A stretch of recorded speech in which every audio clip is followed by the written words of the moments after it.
It's okay to be scared. Be scared because you'll be cautious, but don't let fear stop you, and don't let anybody tell you can't do it. And I might even get this quote wrong, but they said true mastery is being able to teach what you know to a 6-year-old or an 8-year-old or something like that. Yeah. And I said, you know what? It makes total sense. If I could explain this to one of my two daughters and they get it, wow, I really have to understand it to explain it at that level. So you got to ask why. Why are they happy? Some people are just naturally happy. Some are just naturally grumpy. I've had the pleasure of working with both. Um, when you can go to work and previously had a knot in your stomach because you were nervous about a car that was going to kick your butt, and you now can approach vehicles like that with a different mindset because you understand how they work now, and suddenly your attitude has changed, and you're no longer running around sweating. You're walking, and you're comfortable, and you're making more hours and more money and more profit. But the best part is you're confident in what you do. Your coworkers can see it, your superiors can see it, and when the customers see it, that's when things really turn around. You're listening to the Limitless Leadership Podcast, the podcast designed to help automotive repair shops learn how to lead, coach, train, and manage their team better by sharing proven techniques and thought-provoking interviews from industry leaders. Are you ready to transform your leadership skills by tapping into unrecognized potential to achieve limitless results? Let's get ready for liftoff. It's time to go from great to greater. Here's today's episode.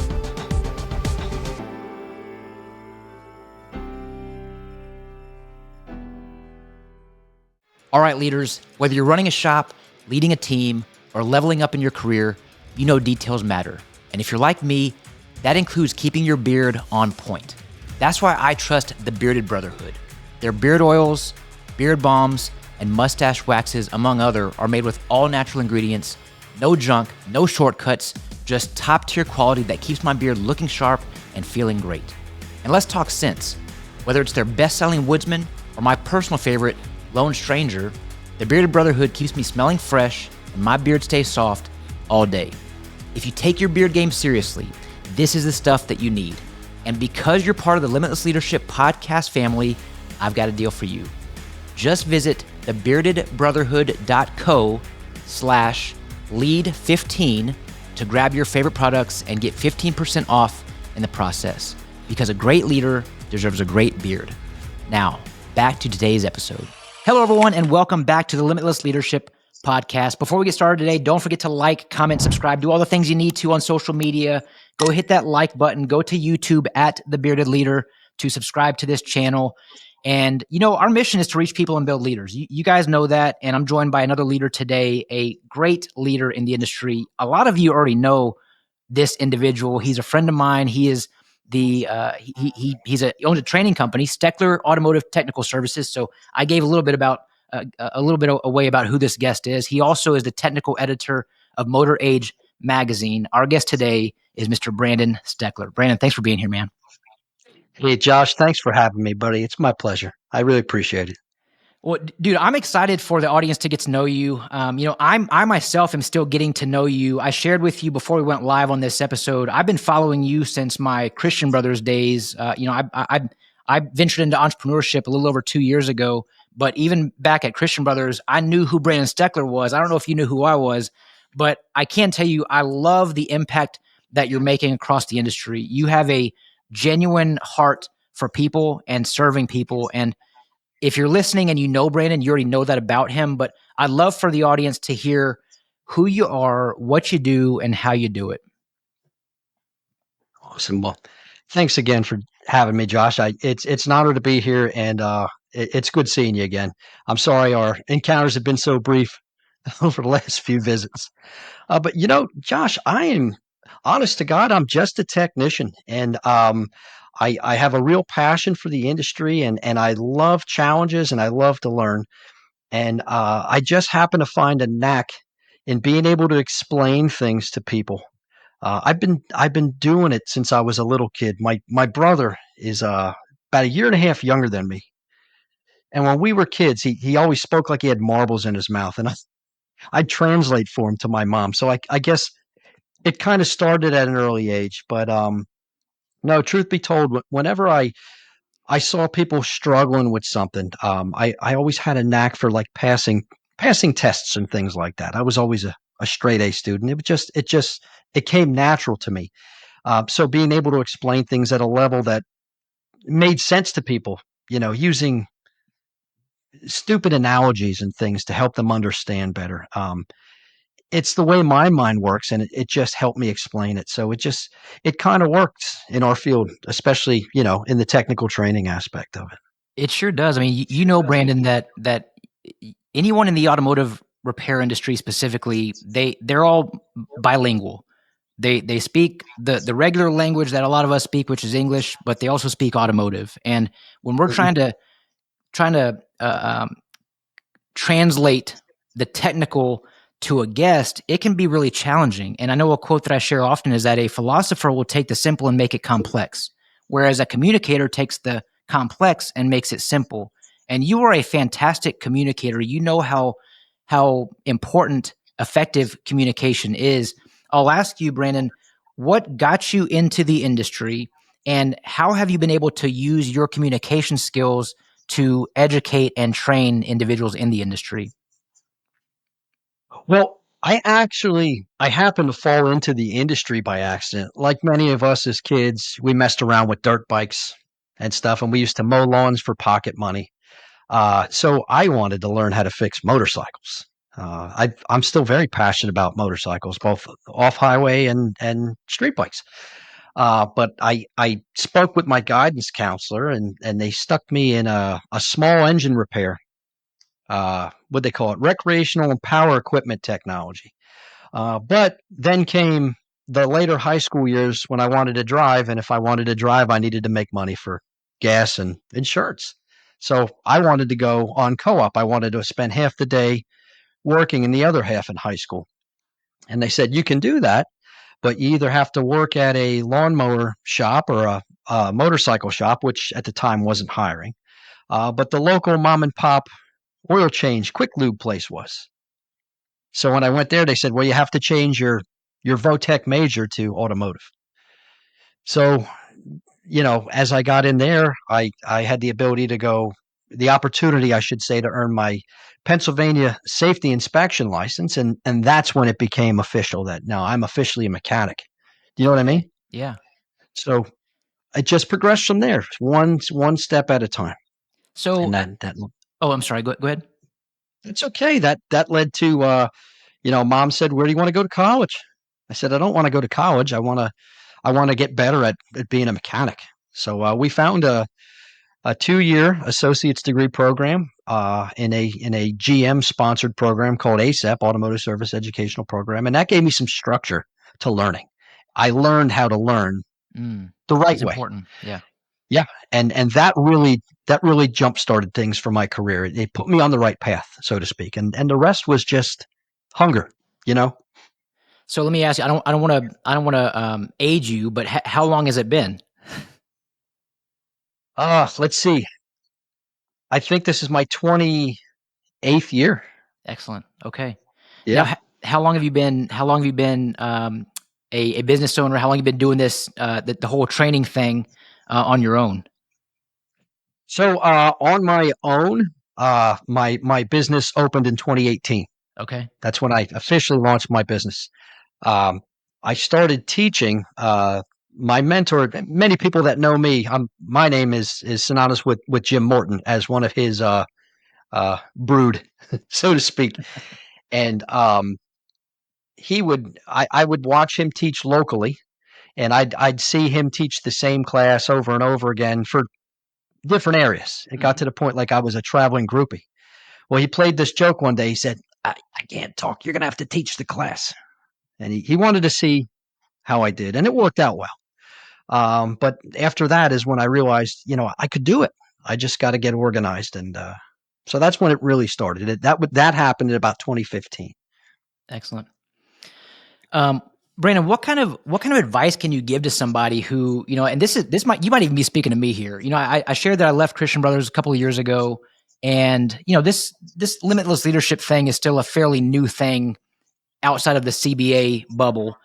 What advice would you give to someone who is venturing out, trying to do something on their own, whether it be a training company, whether it be a coaching company, whether it be their own shop? What advice would you give to that person on the step or the leap they're about to take? You know what? I love that you asked me that question because I never thought to speak about this, but it makes perfect sense. If I had to sum it up in one little sentence, it's okay to be scared. Be scared because you'll be cautious, but don't let fear stop you, and don't let anybody tell you can't do it.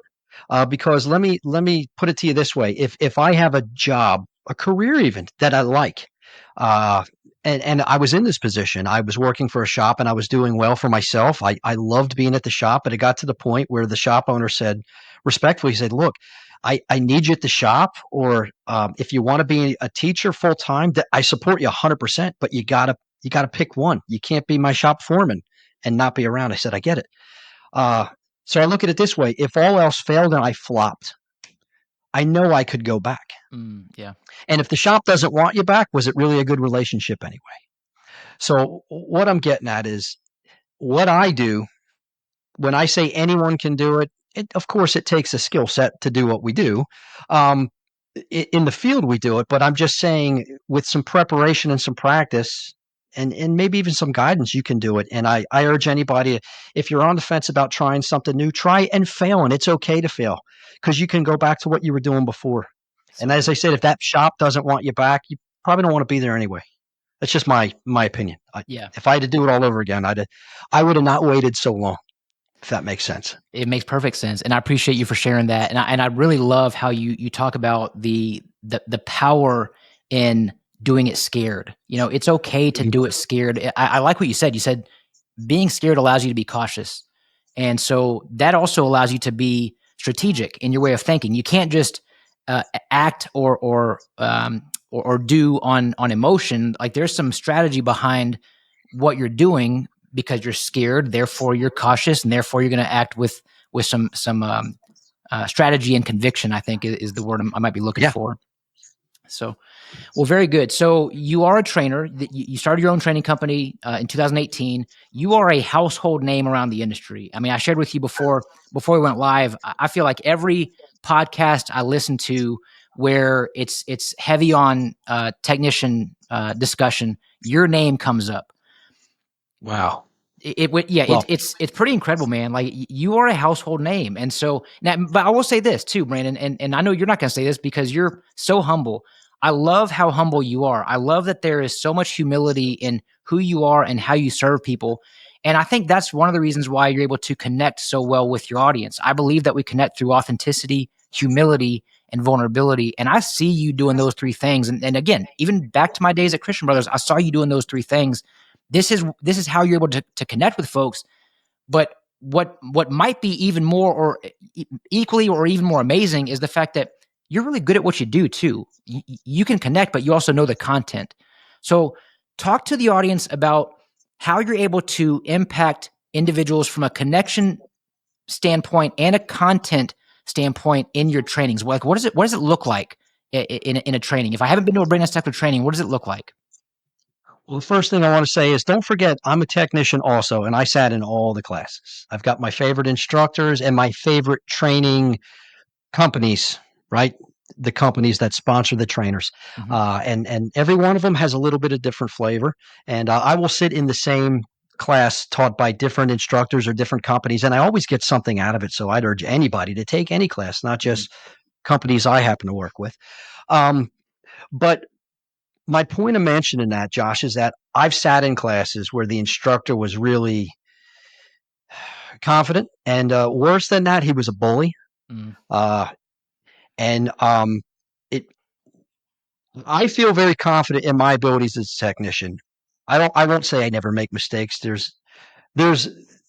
It's getting smaller and smaller the things I don't understand. If that makes sense. Sure. So when I sit in a class and I don't feel comfortable, I can't connect with that instructor because he or she is too. I'll use the word cocky, but doesn't make people feel comfortable. Makes them feel inferior, that they shouldn't, that they don't belong there. So I always told myself, and I always have to mention John Thornton because that man, how he presents I feel like John Thornton's friend when I sit in front of John Yeah. Thornton. And there's other instructors who I speak volumes about, but John was one of the first that really stood out to me. And the reason is I met John one time and one time only, and I hadn't seen him for the better part of 2 years. We might have spent 30 seconds together. The very next time I seen him, he was sorting papers. I walked in the room. He looked up. It took him 2 seconds to figure out who I was. He said, "Hey, Brandon, how are you?" That blew my mind. Yeah. And I didn't want to emulate John Thornton, but I wanted to be that charismatic and that thoughtful, and I wanted people to feel comfortable around me. Mm-hmm. So I said, you know what? I really just have to be myself and not have to, I don't have to know everything. You know what I mean? Yeah. It's okay to not know. And when I accepted that early on, it made classroom interactivity a lot better. So to answer the second part of your question, I needed to do that first so people would listen to me. Break down that wall, break down that fear that I'm smart and they're not smart, or anything like that. Those fears that don't need to exist before I could connect with them. But I struggle to grasp some concepts, and I really, really have to read about it. And I like to see all the engineering level stuff so I have a true grasp of how things work. And when I found out how things work, I could present them in a fashion that made sense to me, that I would want to hear them. Again, I mentioned those silly analogies. And I don't remember who said this, Josh, and I might even get this quote wrong, but they said true mastery is being able to teach what you know to a 6-year-old or an 8-year-old or something like that. Yeah. And I said, you know what? It makes total sense. If I could explain this to one of my two daughters and they get it, wow, I really have to understand it to explain it at that level. So I don't want to say I teach towards 6-year-olds when we're in class, but anybody that's ever sat in class with me will say Brandon's not over the top. Brandon doesn't pull out a lot of technical mumbo jumbo, or if he does, he associates it with something we do understand. And that's something I always strive to do because I want everybody to feel confident when they leave class. That's so important, Brandon. I love that you just touched on this. We know that genius is the ability to reduce the complicated to the simple. And a former mentor of mine shared a story with me. Whether it's 100% accurate or not, I'm not sure, but it's resonated with me for a long time. And he shared how there was a podcast, a pretty famous podcast back when podcasts just started becoming a thing, and it was called Serial. And in this podcast, it was a podcast about serial killers, and I wasn't expecting to go here during this episode, but here we are. So in this podcast, he was talking about how there was a defense attorney named Christina Gutierrez who was going to introduce DNA to a particular court case for one of the first times in the judicial system. So this is back in the, I want to say 80s.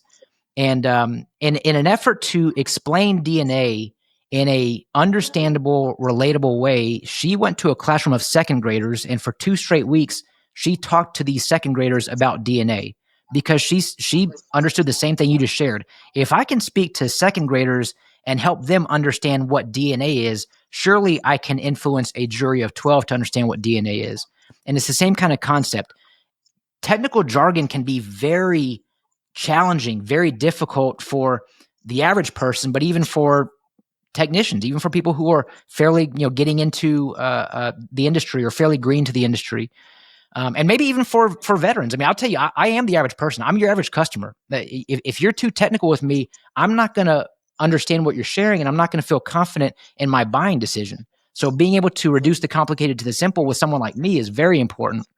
But you mentioned something earlier that I want to touch on, and that is how you didn't say these words, but this is what I took away from it. You were there to impact, but not to impress. Like you recognize, you have a lot of knowledge. You could definitely impress a lot of folks, and you do impress them through your impact, but you're focused on impacting people, making it personal. I love, you've called me by name 4 or 5 times just in the 15 minutes of this podcast so far. And we know that in the book, How to Win Friends and Influence People by Dale Carnegie, the sweetest sound to any person in any language is the sound of a person's name. I know you well enough to know, Brandon, that in your trainings, if you know someone's name, you're using it. Even during your training, you're using it because you know how important that is. You know how powerful that is for someone. So on that note, I want to segue and thanks for listening to me to go on for a few minutes, but Sure. I want to segue into something that you and I were starting to touch on a little bit before we went live today. And that is the opportunity that we have as trainers, as coaches, to go to events. We have events coming up quite a bit here in the next few months. It's starting to become convention season, if you will, and we want to touch on a topic of the value. Like, you and I both know that training doesn't cost, it pays. And what I mean by that is, yes, it costs to send someone to training. That's an investment. And just like any investment, you give up something to get way more in return. And you and I were talking about, it's the same thing for trainers, for coaches, for speakers. When we go to events, this is our livelihood. This is our career. This is what we do. You and I do as a profession, is to go to events and do trainings. But oftentimes there are conversations that is, hey, we want to have you out here, and it's going to be great. You're going to love it. But can we do it? Can we only pay you this much, or can we not exceed this much? Even though you and I both know that maybe our going rate, if you will, might be significantly higher. Can you speak to the comment of how we know that if we can go out and provide value and impact individuals in a way that they can walk away not only listening but retaining the information that you've shared, the price or the investment is way less than the actual ROI they're going to receive on that training? I absolutely can. I appreciate the opportunity to speak on this subject because you know what? I'll be honest with you. For me, it's a bit uncomfortable to talk about because it kind of puts people up against the wall, and I don't mean to do that. For one, I want to say something before we get started. It's easy for anybody selling a service to tell you how good the service is and why.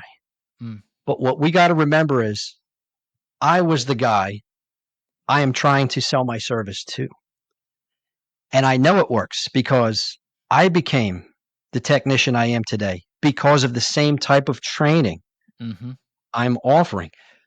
My training material, and I'm one of dozens of instructors who I know for a fact feel the same way because I speak with them about this.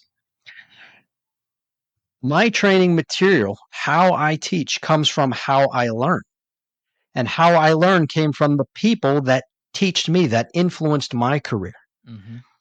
When I went to making, I'll just go ahead and say it, 6 digits a year in the shop, it wasn't because a shop paid me handsomely.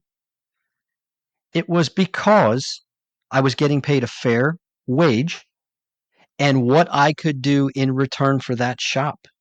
I earned my own paychecks. The shop wasn't out of pocket 6 figures a year. That was my share of what I earned them. Well said. And that's what they have to keep in mind. I'm not here to boast or gloat or anything, but just to hammer home your point, I could stream here literally 50 or 60 testimonials from personal individual technicians, shop foremen, shop owners, MSOs, training companies, stating that my training has literally turned their shop upside down for the better. And I couldn't ask for a better compliment than that. When I see people with the confidence that they have, that's all I want for anybody. The rest, Josh, the rest falls into place. When you have technicians that go to work and they are happy to be there, you got to ask why. Why are they happy? Some people are just naturally happy. Some are just naturally grumpy. I've had the pleasure of working with both. When you can go to work and previously had a knot in your stomach because you were nervous about a car that you know was going to kick your butt, and you now can approach vehicles like that with a different mindset because you understand how they work now. And suddenly your attitude has changed. And you're no longer running around sweating. You're walking and you're comfortable and you're making more hours and more money and more profit. But the best part is you're confident in what you do. Your coworkers can see it, your superiors can see it, and when the customers see it, that's when things really turn around. This is when you start getting homemade cookies for Christmas and bottles of wine, and it's not because you're a nice guy, but they really feel like they instead of saying the mechanic, they call you their mechanic. Yeah, You know what I mean? that's right. And I'm out of fingers and toes if I tell you how many customers I have that treat me like that, because I treat them with the same respect. I'm happy to be there, and work is no longer work. It's part of who I am and what I do. And that pride came from the confidence, which came from the training. And I didn't mean to ramble. I'm sorry. But my point is, when people ask me, can I lower my prices? Sure, I could, but I could also raise my prices too, right? And hey, listen, I'm going to tell you, I've taught I could probably say dozens, maybe 100 shops in the last 5 years. And many will ask what my fee is, and I'll tell them. And the same exact fee I will tell a single shop owner who's happy to pay, and then comes up to me at lunchtime and says, when can you come back and do it again? That same fee, I get coordinators, event coordinators saying, there's no way. That's outrageous. We wouldn't even consider that. And I'm not offended by it. I get it, but what is it you're truly looking for? Are you looking to fill seats and be a money generating entity? I get it. We all have to make money. But wouldn't it be great if everybody made money? And what I mean by that, Josh, is it's great when you're a technician and somebody offers you an opportunity to teach. In other words, something extra. And we're going to throw you some extra money on the side to reward you for taking that leap of faith. I'm no longer a technician making six figures, Josh. I'm a full-time technical instructor.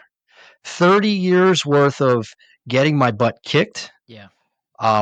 Hundreds and hundreds, I'll say thousands of pages of material I have to read to educate myself.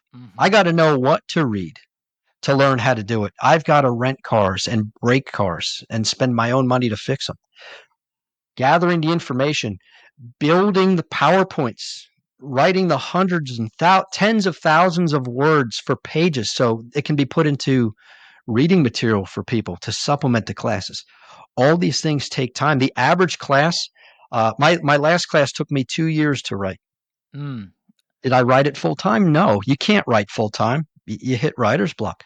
Sure. But I mean, these are things that I truly don't believe event coordinators process. There's no way, because that to me would then be a slap in the face. If they knew what we had to do to put that training material together, I don't think they'd be questioning. I don't think we charge enough. I'll just be honest with you. I agree. But it is not a matter of being extremely profitable or over the top. It's to pay bills and to cover our time. And we do this full time, many of us. I like that you just highlighted the fact that it's not just for the event itself. It's the 30 years of experience that you have put in the work, you've put in the time, you've put in the energy. You spent 2 years writing one of your classes, which I can relate to. I mean, I've been working on the Limitless Leadership Blueprint. It's an online leadership program for roughly 2 years now. I get that. And I think when people are thinking about when we can have a training and have Brandon Steckler come in and do a training, I'm thinking about, all right, I'm going to pay Brandon for this training, but this training, your fee for this training also includes all of the prep work. And it's the knowledge that you've gained over the years that has allowed you to raise your own prices, so that the investment that they're making, not only are they getting the value that they're expecting, but they're also getting way more, because you have so many years of experience to get there, to be like, you're Brandon Steckler for a reason. You're not just, and by the way, I'm going to correct you, because when you introduced yourself, you said, I'm just a tech. You're not just a tech. You know, you're not just a tech, because you are someone who has put in the time, the effort, the energy. When you worked at a shop, you would go home and learn more and read more and study more, because you're a lifelong learner. There's a story that I want to share. And Brandon, if you would, I want to read it. It's a quick story that really Please. tells this. It's an allegory that ties into what you're sharing. and it's about a ship and a failed engine. And so the engine failed. So the ship's owner tried a professional after one professional after another. None of them could figure out how to fix the broken engine. So they brought in a man who had been fixing ships since he was young. He carried a large bag of tools with him, and when he arrived, immediately went to work. He inspected the engine very carefully, top to bottom. Two of the ship's owners were there watching him, hoping he would know what to do. After looking things over, the old man reached into his bag and pulled out a small hammer. He gently tapped something. Instantly, the engine lurched into life. He carefully put his hammer away, and the engine was fixed. A week later, the owners received an invoice for the old man for $10,000. What? The owners exclaimed, he hardly did anything. So they wrote to the man, said, please send us an itemized invoice. So the man sent an invoice that read, tapping with a hammer, $2. Knowing where to tap, $9,998. And the moral of the story is effort is important, but experience and knowing where to direct that effort makes all the difference.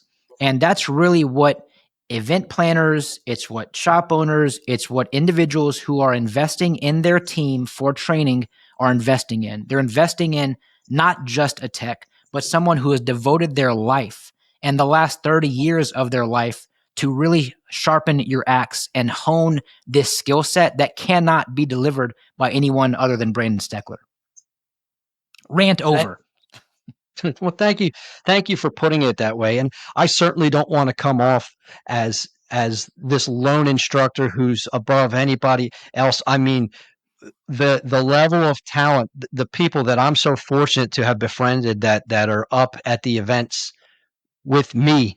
I'm humbled just to be with them teaching at these same events, but they share the same feelings as me. And none of us want to be rude, and none of us want to be ungrateful. But you mentioned something earlier, how I was able to raise my prices over the years. Mm-hmm. Some people have asked me, how do you know what to charge? Well, the thing is, I've had people call me and ask me their opinion. They want to charge X number amount for a class. And I won't give them my opinion on whether that's too much or too little. I'll say, I can tell you what I charge. But the reason why is, if I did not charge the fee that I chose, no matter what that number is, mm-hmm.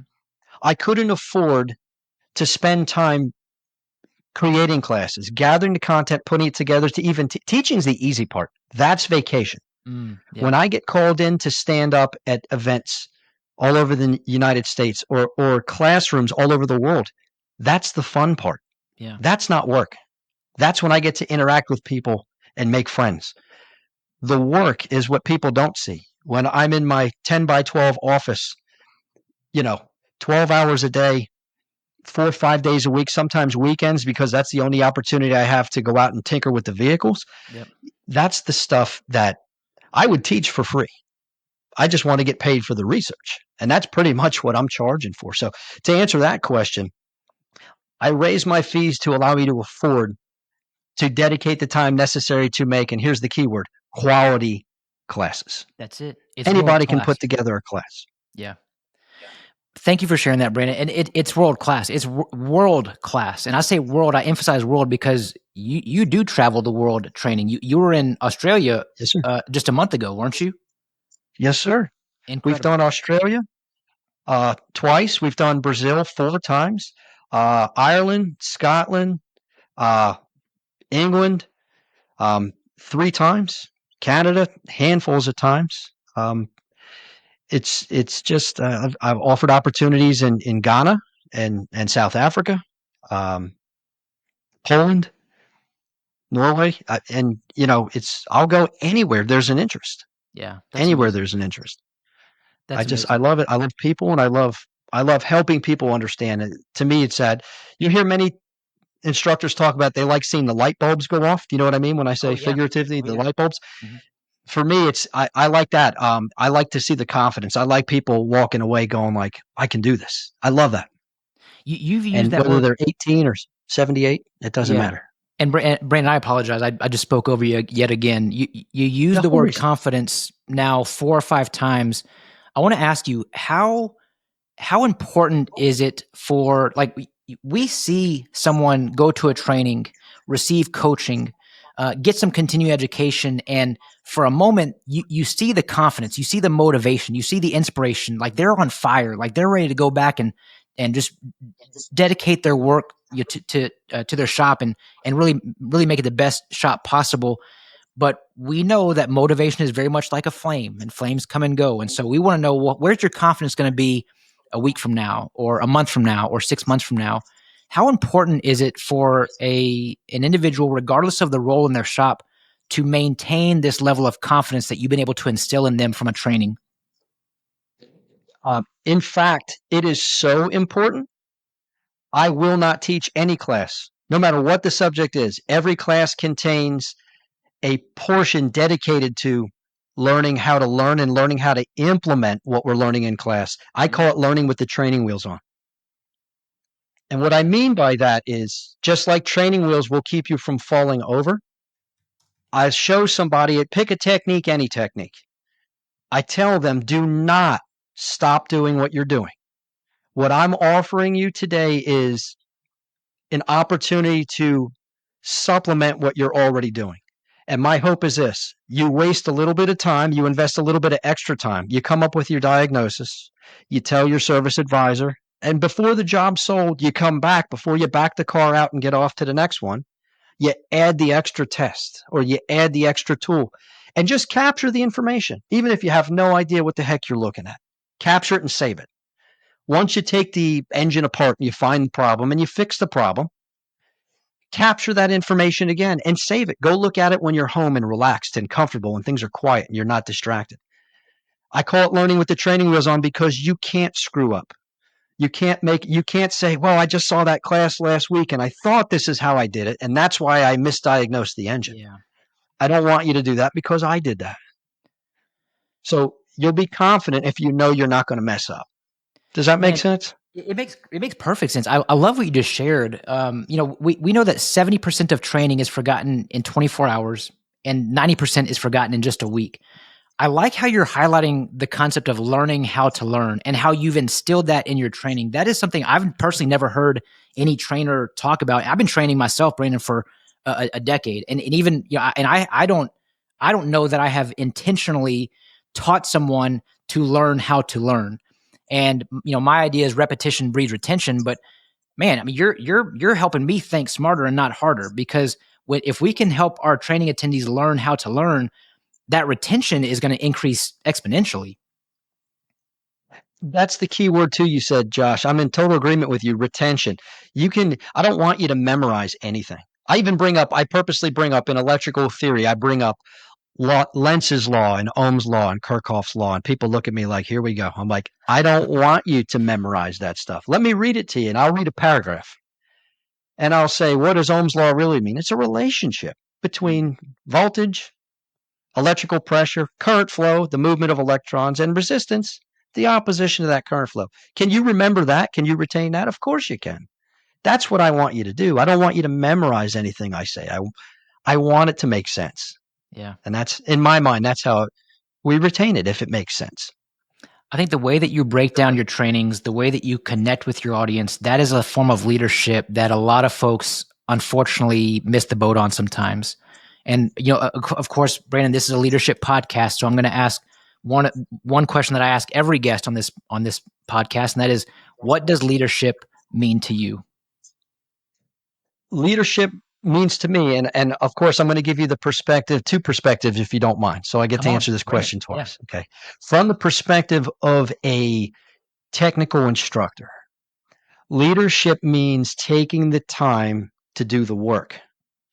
Do the work that's required to put together the material that just doesn't look good in a PowerPoint or fills pages in hundreds of pages of material just to say, my book is this big. Mm. Put in the time that you can take those 100 pages and make them 10. And people walk away with the same outcome by being intimately familiar with 10 pages than overwhelmed with 100. I've seen so many classes delivered in the fashion where volume, a ton of material. And they're speaking at 100 miles an hour because they have X amount of time to get through all the material. And in the end, what are we really accomplishing? it's not something. So for me, I think we as instructors have a responsibility to our audience, our beloved fellow technicians, the people we want to help most. I want to be a hero to them. I want to be everybody's friend. I want anybody that talks about me to go, you know what? Regardless of what I think of Brandon, he's always there to help. He always says he's going to help, and he always does. And that's something I always try to do. So I don't think you can be a decent instructor. My opinion. I don't think you can be a decent instructor without being accountable, without being reachable. People say you're crazy to give out your phone number. Why? I don't have to answer it. Yeah. I always do. Yeah. But I think you can't turn it off. I don't think you can be a very good instructor and not be reachable. And that's solely my opinion. There's plenty of great instructors out there, but for me, I can't be my best version of myself as an instructor without being reachable. So that's the perspective, my perspective as an instructor. But can you ask your question one more time, and I'm going to answer it from the perspective of a tech. Happy to. So what does leadership mean to you? Okay, so leadership to me as a technician means taking the responsibility to understand how things work. And unfortunately, we're scientists. We may not have signed up to be scientists, but we are. And like it or not, you're going to have to invest time you are not going to get paid for. You're not going to be on the clock. You can't do it on the clock because you have to work on the clock. Mm-hmm. But there are going to be times that you're going to have to take a book home and read. And you're going to have to stay late sometimes and experiment on your own car. And it's going to cost you. You're going to break stuff and you're going to have to pay for it. But this is what it takes to be a great technician. And I can promise you, if you take the time to understand how individual things, components work at their most basic level, once you understand how those components work and you start to configure systems, right? You start to understand how things are laid out on this car as compared to how things are laid out on that car over there. When you start to understand and think like that, if you have the right information and you have the right tools and you know what those tools can do and what they can't do, you couple those three, put them all together, there's nothing you can't figure out. You might not be able to fix it because parts aren't available. It requires a special tool that you can't get, but you can certainly figure it out. And some people look at me and say, Steckler's a smart guy. I'm not a smart guy.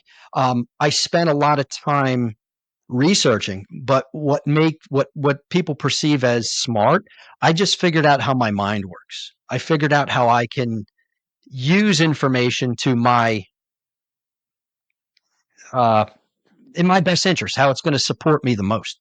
Sure. And I think once you discover that for yourself, I think things are going to really fall into place for everybody. So to wrap it up, I think it's our responsibility to do the research necessary to understand our jobs.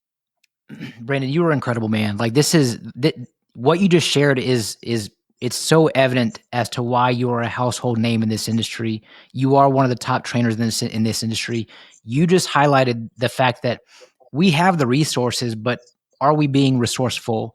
And I think being able to understand and learn how to learn, and then furthermore be resourceful in the process, you're setting yourself up for success. And I want to commend you for the job that you've done, the work that you've done, the time that you put in, the experimenting that you've done as a technical scientist is what I'll call you now. And thank you for sharing all that. You just dropped a bunch of amazing nuggets, gave a lot of great advice, but now I'm going to flip the script. I'm going to ask you, what is the best advice you've ever received from a coach or a mentor? The best advice I ever received from a coach or mentor, I would have to say, was from my mentor, Jim Morton. And he didn't use these words, okay, but he did imply this. And I noticed it through his training. Anytime I had the ability to answer a question, I would turn it around and turn it anytime I had the ability to offer an answer, I would turn it around and ask a question instead, and it forced, in this case, someone to do some thinking and really dig, and they'd answer their own question, if that makes sense. So, dude, you are, Brandon, if you're not careful, I'm going to recruit you to be a coach with Limitless Leadership, because that right there that's the heart behind my own company. And learning the importance of asking questions. As a coach, like, my opinion is irrelevant as a coach. Like, I'm not going to jump on a call to give you all kinds of advice and tell you how to do this or that. I mean, if you want my opinion as a friend, I'll give it to you if you ask for it. But my responsibility as a coach is to ask questions and then ask more questions. And as a leader, that's what we should be doing. So I'm not supposed to say this, but that might be the best answer I've gotten from this particular question. Like, I love the fact that you just said that. That's amazing. Oh, wow. Great. I'm glad that worked out. Yeah, it did work out. So, hey man, well, Brandon, thanks again so much for being here. We know that, so I'm going to see you again I'll probably see you next at the ASTA Expo. What other events or what events will you be at here coming up? Let's see. I've got a couple of private trainings across the country coming up, but I will definitely be at the ASTA event in North Carolina. Really looking forward to that. I love that event. Of course, we've got Vision coming up in March, and man, off the top of my head, I can't really think unless I have my schedule in front of me. Isn't that pretty pathetic when you can't remember it? You just got to write it all down because it's too much man, in. Hey, you're a busy man. You got a lot going on. But I think that you named the ones that I was thinking of as well. So I know we're going to see you at the ASTA Expo. If you're listening or watching this episode on YouTube, and if you're thinking about, well, should I go to the ASTA Expo? I'll ask you, Brandon, give us a quick sales pitch. Why should we come to the ASTA Expo at the Raleigh Convention Center this September 25th through the 27th this year? You know what I love about that show? It's a big show, but it's not big. And what I mean by that is it's got all the creature comforts of the big, big shows, but it's so homey. And so it feels like a nice, comfortable, intimate show where you don't feel, my biggest problem when I go to the big, big, big shows is that I get so many people going, you didn't spend any time with me. I'm like, well, holy heck, there's thousands of people here. I only have, but you're not bombarded with thousands of people. This is a smaller event, and it's such a great event. They have so many, the class roster they always choose seems to be just right up everybody's alley. We've got a little bit of everything. The food's great. The conversation, the networking, second to none. The trade show, right? The things like that, the mingling they have, it's such a great time. And I look forward to this show every year. I really do. Likewise, Brandon. I'm looking forward to seeing you in person again and catching some time with you before everyone else complains about not getting time with you. So thank you for being on the Limitless Leadership Podcast, my friend. This is not going to be your last time on the podcast. I'm going to force you to join again in the future. It's a lot of fun, Josh. I appreciate the opportunity, buddy. Thank you so much. Thank you, Brandon. And thank you for listening. As you know, every episode we look to transform our leadership skills by tapping into unrecognized potential to achieve limitless results. So thanks for tuning in. Have a great day, everyone. Don't forget to smile today. Tell your loved ones how much they mean to you.